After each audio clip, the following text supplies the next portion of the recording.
pukul 6 waktu Indonesia Tengah.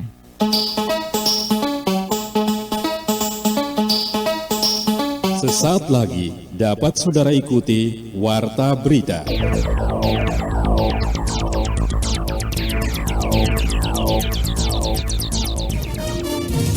Radio Republik Indonesia dengan Warta Berita.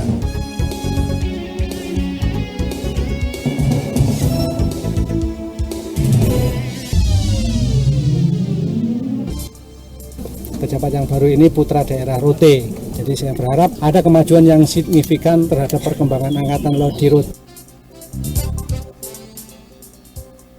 Pupuk subsidi itu peruntukan untuk tanaman pangan, hortikultura, dan perkebunan.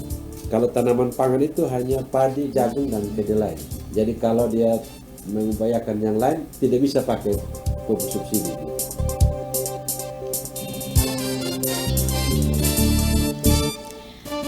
Pukul 6 waktu Indonesia Tengah dari Rotendao, Nusa Tenggara Timur. Anda mengikuti rangkaian informasi yang kami rangkum dalam Warta Berita NTT Pagi edisi hari ini. Hari Senin tanggal 28 November 2022. Pendengar, dua informasi yang menjadi berita utama pagi ini diantaranya. Putra daerah asli Rotendao menjabat sebagai Komandan Lanal Pulau Rote. Memasuki musim tanam 1 tahun 2022, Pemkab Belu batasi pupuk bersubsidi. Pendengar, inilah Warta Berita Pagi selengkapnya bersama saya Dina Yulianti.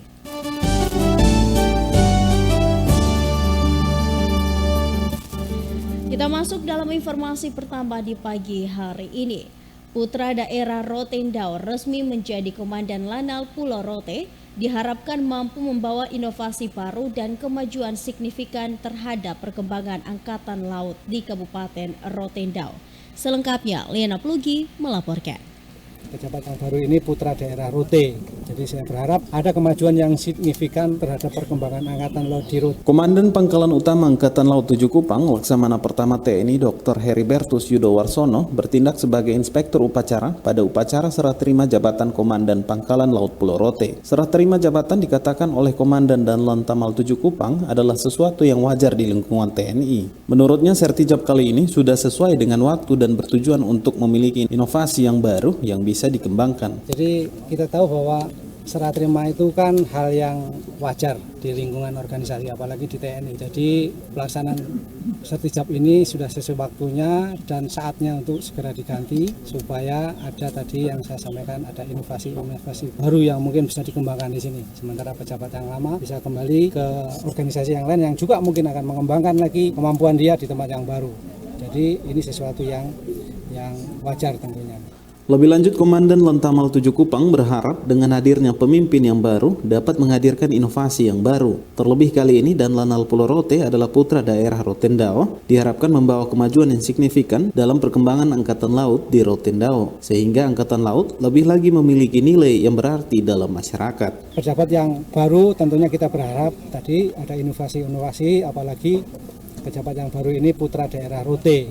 Jadi saya berharap ada kemajuan yang signifikan terhadap perkembangan Angkatan Laut di Rote. Sehingga ke depan Angkatan Laut yang ada di Rote ini tentunya akan berkembang lebih pesat lagi. Dan dalam arti untuk mendukung daerah dan mendukung kemampuan daerah di sini. Masukan kita juga yang dari Angkatan Laut ini juga saya bawakan memang orang Rote juga.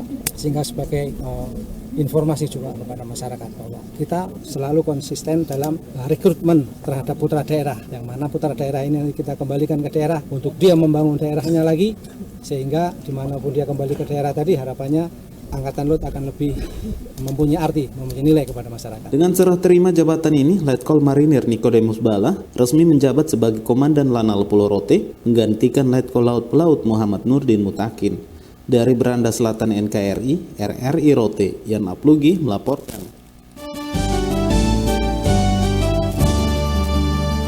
Mendengar antisipasi bencana alam di NTT, Kepolisian Daerah NTT menggelar apel gelar pasukan penanganan bencana alam di Wilkum Polda NTT yang diikuti oleh berbagai satuan seperti dari Brimob NTT dan juga ada Polair Polda NTT. Pendengar, kita ikuti laporan Vence Sakarias.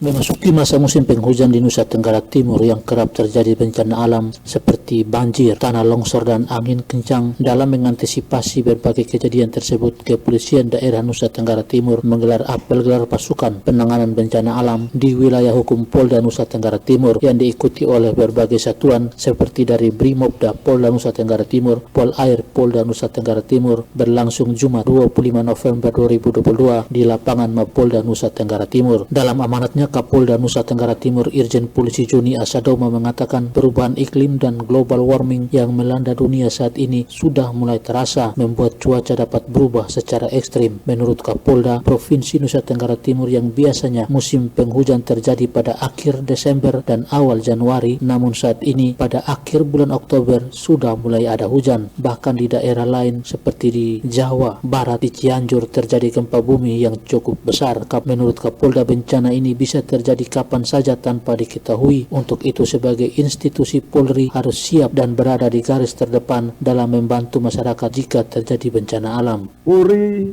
yang selalu berada di garis depan di dalam membantu masyarakat, di dalam melayani masyarakat, harus siap sedia, baik personil, baik perlengkapan, dan juga cara bertindak di lapangan, sehingga apabila terjadi bencana dalam skala kecil maupun besar, kita siap, kita bersinergi, berkolaborasi dengan seluruh stakeholder. Lebih jauh, Kapolda Nusa Tenggara Timur mengatakan apel gelar pasukan ini untuk menyiapkan dan melakukan pengecekan personil, perlengkapan, serta bagaimana cara bertindak personil di lapangan, sehingga apabila terjadi bencana alam, baik skala kecil maupun skala besar, selalu siap berkolaborasi dengan seluruh institusi dan masyarakat dalam menghadapi bencana alam. Karena itulah pentingnya apel kesiagaan ini dilakukan supaya kita awas, kita siap sedia, dan kita mampu untuk memberikan reaksi cepat, pelayanan terbaik kepada masyarakat.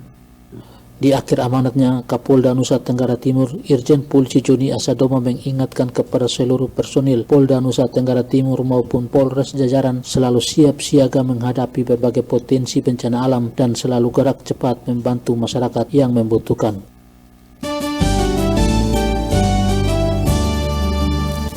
Pendengar, Museum NTT menggelar sosialisasi kain tenun songket literasi peradaban budaya rakyat Manggarai dengan tujuan memberikan pemahaman tentang nilai dan makna simbolis yang terkandung dalam kain tenun songket Manggarai. Informasi berikut disampaikan Canda Sabah. Dengan belajar di museum, maka kita mengenal jati diri kita sesungguhnya sebagai orang Nusa Tenggara Timur. Kita mengenal peradaban kita mengenal asal-usul kita. Meningkatkan pemahaman tentang budaya intelektual Kabupaten Manggarai, yaitu kain tenun songke. Museum NTT melaksanakan sosialisasi kain tenun literasi peradaban budaya rakyat Manggarai dengan tujuan memahami makna dan simbolis yang terkandung dalam kain songke tersebut. Disampaikan Kepala UPTD Museum NTT, Meksi Astamani, kehadiran museum di tengah masyarakat sebagai acuan untuk mempublikasikan benda budaya dan sejarah melalui kajian dan sosialisasi yang dilakukan terus-menerus. Di samping itu, pendidikan budaya juga menjadi hal penting yang perlu diterapkan di berbagai sekolah. Itu menyangkut peradaban kita. Karena itu museum terus untuk selalu melakukan pengkajian ke depan, sehingga memang benda-benda koleksi yang ada di museum ini semakin dikenal oleh masyarakat Nusa Tenggara Timur, bahkan masyarakat umum. Karena dengan demikian maka sesungguhnya intinya bahwa museum dengan belajar di museum maka kita mengenal jati diri kita sesungguhnya sebagai orang Nusa Tenggara Timur. Kita mengenal peradaban kita mengenal asal-usul kita mengenal siapa kita,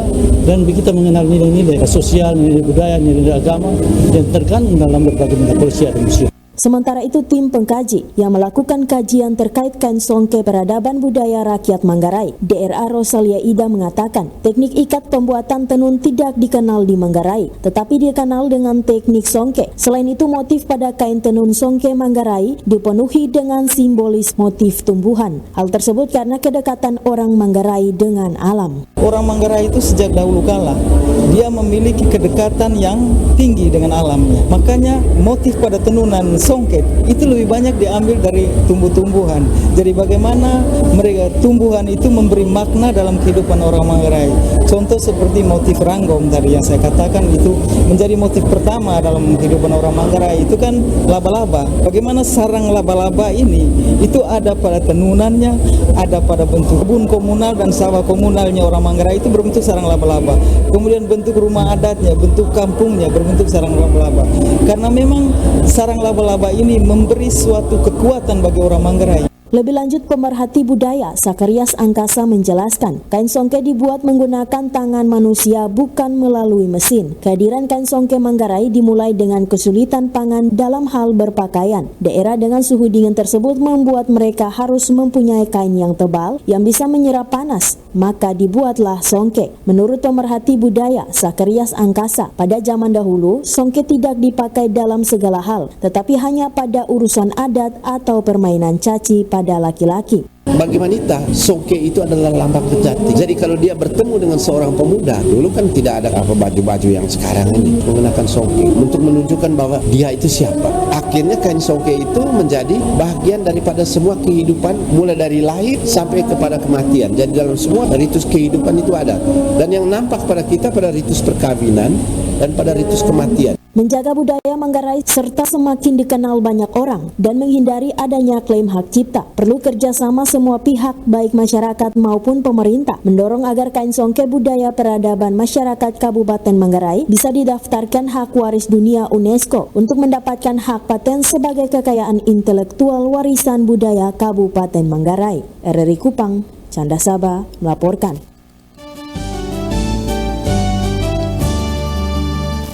Pendengar, terima kasih Anda masih mendengarkan Warta Berita Pagi.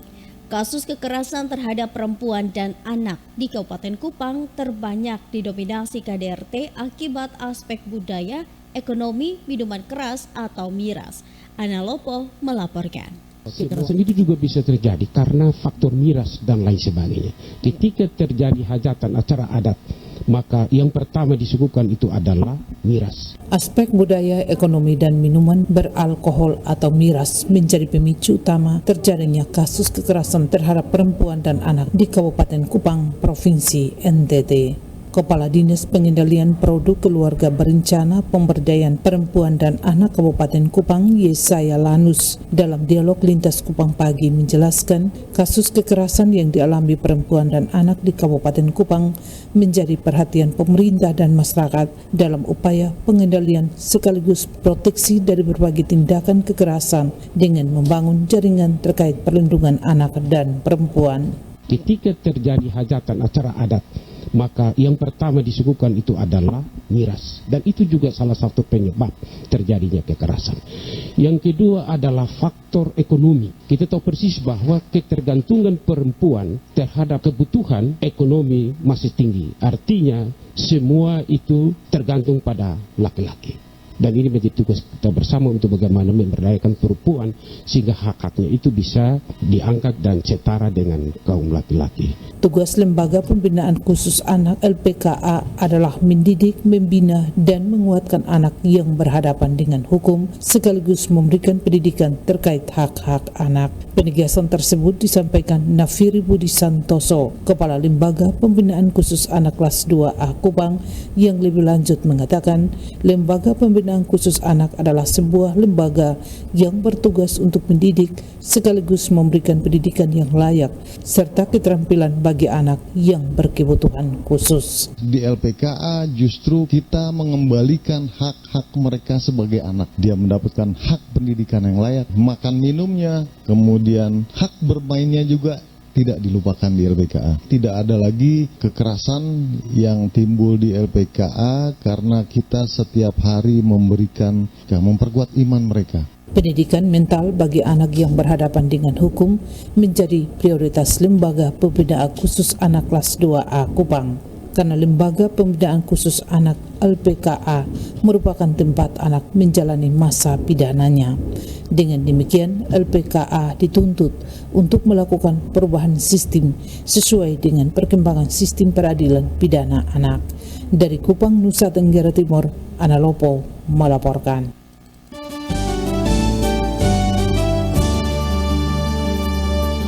Pendengar, dari Kupang kita menuju ke perbatasan di Atambua.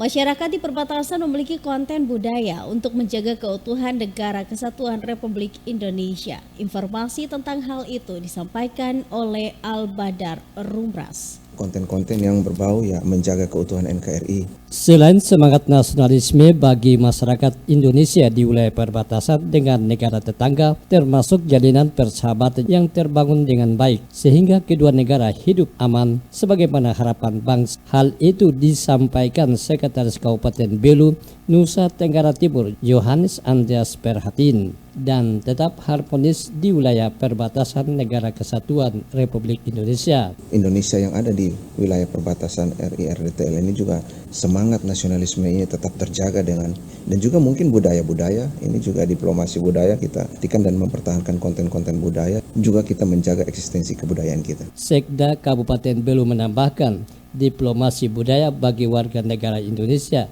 di perbatasan tetap menjadi perhatian pemerintah Kabupaten Belu dalam rangka meningkatkan konten budaya. Untuk itu, selaku pemerintah Kabupaten Belu, Nusa Tenggara Timur senantiasa bermitra dengan negara tetangga sehingga tujuan Negara Kesatuan Republik Indonesia menjadi hal yang sangat penting dalam kehidupan berbangsa dan bernegara. Sekda juga menghimbau kepada masyarakat yang berada di wilayah perbatasan dengan negara tetangga agar tetap saling menghargai satu sama lainnya.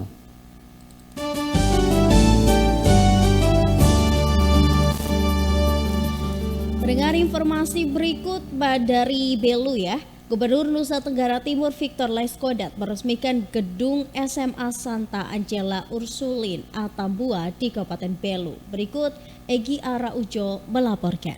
Gubernur Nusa Tenggara Timur Victor Bung Tilu Laiskodat meresmikan SMA Santa Angela Ursulin. Peresmian gedung baru tersebut bertepatan dengan perayaan 25 tahun Ursulin berkarya. Dalam acara peresmian tersebut, Gubernur Nusa Tenggara Timur Victor Bung Tilu Laiskodat mengatakan, dunia pendidikan harus didukung dan didorong untuk melahirkan SDM yang berkualitas di wilayah Provinsi Nusa Tenggara Timur, lebih khusus di wilayah perbatasan RI RDTL Kabupaten Belu. Tapi kalau bahasa yang benar supaya kita sedang mendorong agar gua yang sedang kita bangun hancurkan. Sehingga mental block, jadi suster tadi bilang itu, banyak sekali suster dengan suster membuat sekolah pendidikan sini, lembaga pendidikan sini, suster sedang menghancurkan mental block yang sekian lama orang mendidik anak yang keliru itu menjadi didikan yang benar. Mental blocknya sedang dihancurkan. 4 kan, spiritual, intelektual, sehat, networking, kapital sosial. Nah, kalau punya empati ini baru uang datang. Jadi betul itu suster, jangan uang itu nggak penting.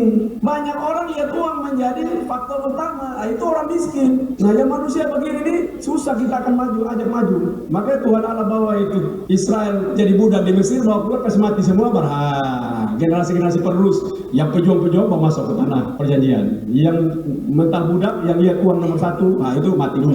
Menurut Laiskodat, sistem pendidikan spiritual menjadi manusia kuat, tidak pernah menyerah, tidak putus asa, dan tidak hilang harapan. Hal ini harus dicontohi untuk kemudian bisa membentuk manusia yang berintelektual. Sebagai gubernur, Victor mengatakan bahwa dirinya akan terus mendorong dunia pendidikan di Nusa Tenggara Timur lebih maju dan berkualitas.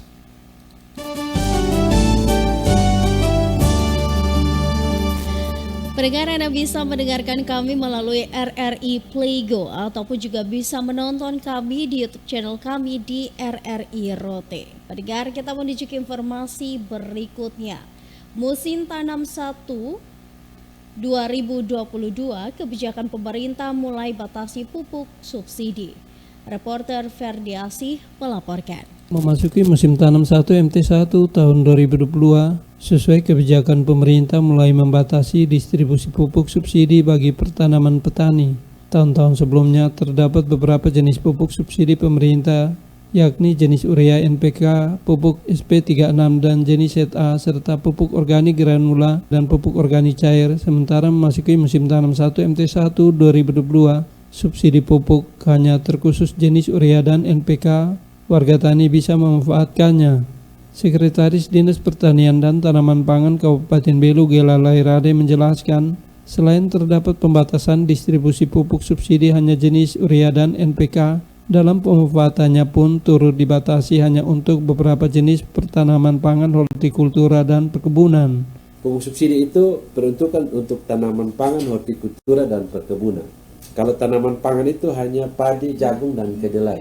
Jadi kalau dia mengupayakan yang lain, tidak bisa pakai pupuk subsidi. Gitu. Kemudian hortikultura hanya cabai, bawang merah, dan bawang putih. Jenis tanaman dibatasi aturannya gitu.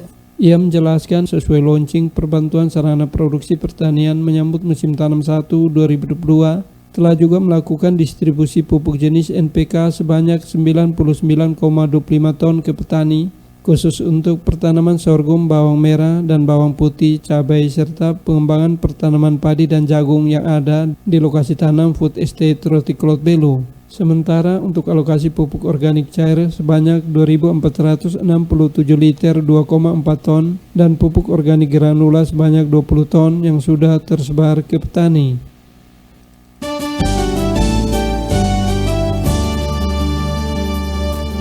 Satuan Reskrim Polres Belu ungkap keberhasilan pengungkapan kasus dalam operasi lintas batas Turangga 2022 berupa penimbunan bahan bakar minyak jenis minyak tanah sebanyak 1.560 liter. Informasi berikut disampaikan Tinus Poimau.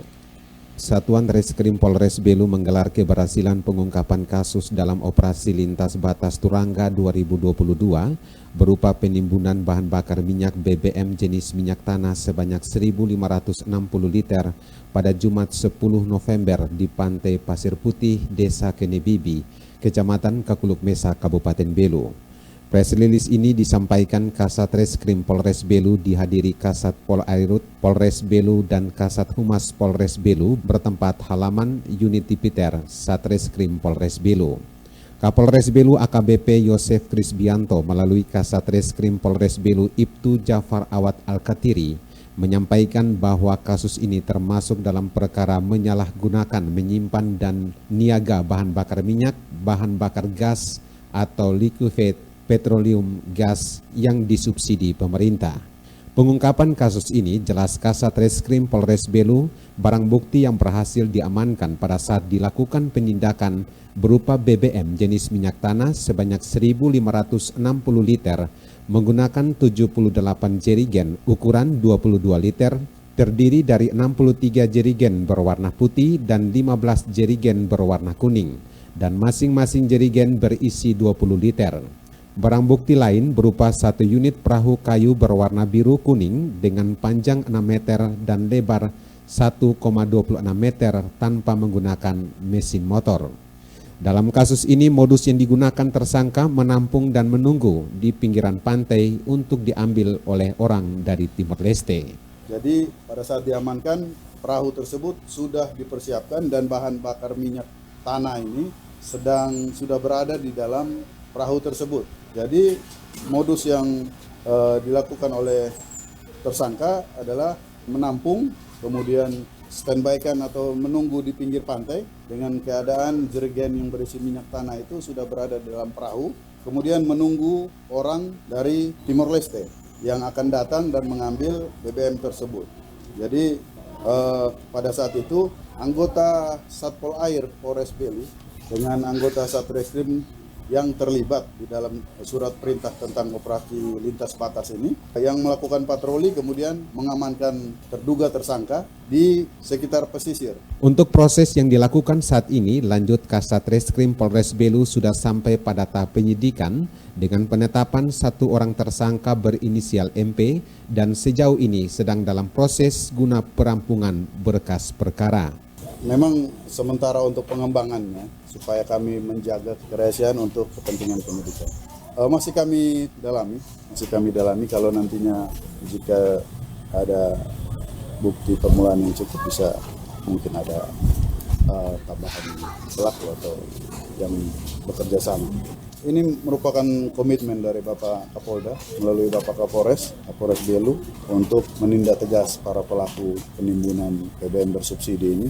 Salah satunya dengan melakukan penindakan dan kebetulan dengan operasi lintas batas yang dilakukan dengan surat perintah Pak Kapolda ini kami lakukan penindakan terhadap oknum atau pelaku penimbunan BBM bersubsidi. Terhadap tersangka dalam kasus ini disangkakan dengan pasal 55 junto pasal 53 huruf C dan D dan Undang-Undang Nomor 22 Tahun 2021 tentang migas sebagaimana telah diubah dan ditambahkan paragraf 5 angka 9 pasal 55 Undang-Undang Nomor 11 Tahun 2022 tentang Cipta Kerja.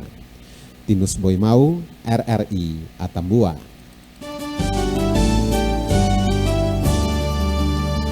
Pendengar, sebelum akhiri Warta Berita Pagi, kembali kami sampaikan pokok-pokok berita. Putra daerah asli Rotendao menjabat Komandan Lanal Pulau Rote.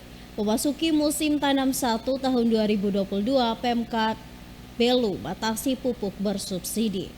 Demikian akan informasi terkini yang disampaikan melalui Warta Berita Pagi. Atas nama kerabat kerja yang bertugas, saya Dina Yulianti mengucapkan terima kasih. Selamat pagi dan sampai jumpa.